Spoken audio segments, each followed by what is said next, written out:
This is a 1045. It's about the only thing I can shoot that actually shows some impact because of the light being where it is.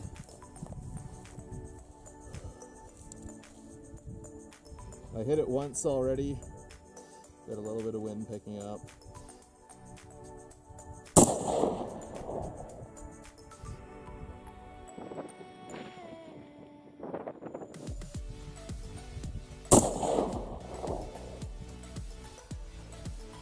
That was an impact. I don't know if you saw the puff.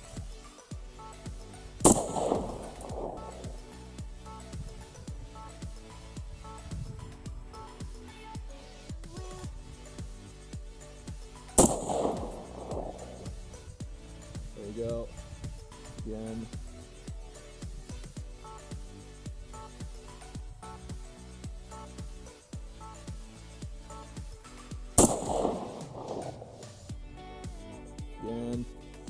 So we're shooting a 16-inch barrel. I think it's a 1 in 7 twist. Shooting 70 grain bullets, 69 or 70. I actually can't remember what the package said. And we're at 1044. And you can see how long it takes to get out there. It's pretty fun, pretty amusing.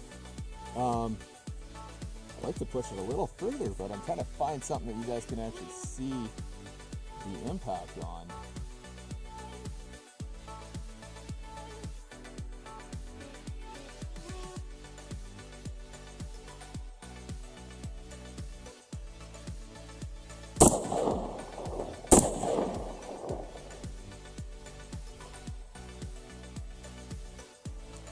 I think the puff was caught in the other puff.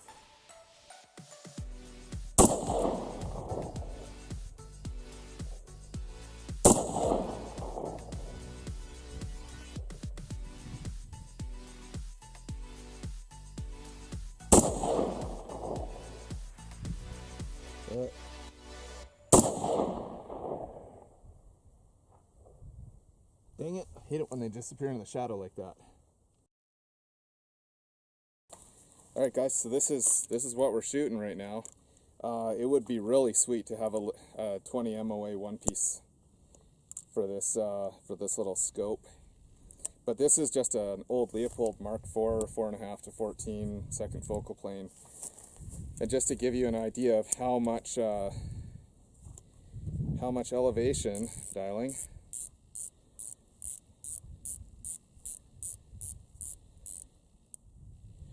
I'm back to 0, and wasn't holding anything for wind. It's negligible right now, so that's like super fun. So this is a Lewis Machine and Tool MRP upper. We've got an Evolution bipod. Like I said, we've got a Night Force rings, Leupold Scope. This is a monolithic rail platform upper with a full floating barrel. And we have Spike's Tactical lower. I found it was a better fit. There is almost zero movement between the upper and the lowers, so that was quite an improvement over the factory lower. And as you can see, she's a lot more accurate than she was when I was pushing her out to 850 with the factory lower, and we had put an AccuWedge in there, at least what we could fit of it. And yeah, I gotta say, very impressed. 1,200 yards for a SBR is pretty decent, and at least I would think. You know, I don't know what other guys are doing out there. And again, you know, good setup. Got the Evolution bipod out of Utah, and we have, you know, Magpul mags. We've got a TriggerTech trigger. This thing is freaking awesome. 2-stage trigger. I'm not gonna pull it because I got one in the spout right now, even though I've got a safe area here where I'm pointed it into a hillside. We are awaiting a really big surprise on this. She's going to be a bit of a bastard child, so to speak. But yeah, I'm really looking forward to seeing if we can push this little guy out to a mile with the next barrel that's going onto it. So yeah, here's hoping. Fingers are crossed. And yeah, knock on plastic, wherever it is. Great little gun. Like the setup, you know, kind of old school. The MRPs have been around for a long time. My personal favorite for AR-15 platforms, and planning on buying a 308 AR-10 upper and then switching the barrel out on that. Actually, that comes with a 308 barrel, so I'll stick with the 308 barrel for a little bit.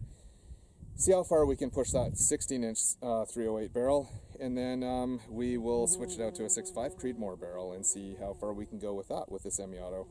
Haven't done anything to the internals on this thing. It's all factory. You know, if you're a Marine or something like that, it'd be the same setup. I would like to switch out the internals like Derek at 50% Tactical did. He's got some great buffer tube internal replacement reviews and stuff like that, and he claims that they're, you know, improving the accuracy as far as he can see. So that's in the lineup too, and that'll go for this gun and for the AR-10 that's coming. What else to say? Sweet little gun. It's better than what I used when I was working as an officer. Guys are gonna scream at me for saying that, but yeah, not bad. It does need you know, the 45-degree sights on it, so I can actually turn this into a 3-gun kind of setup. And yeah, then she'll be pretty much done.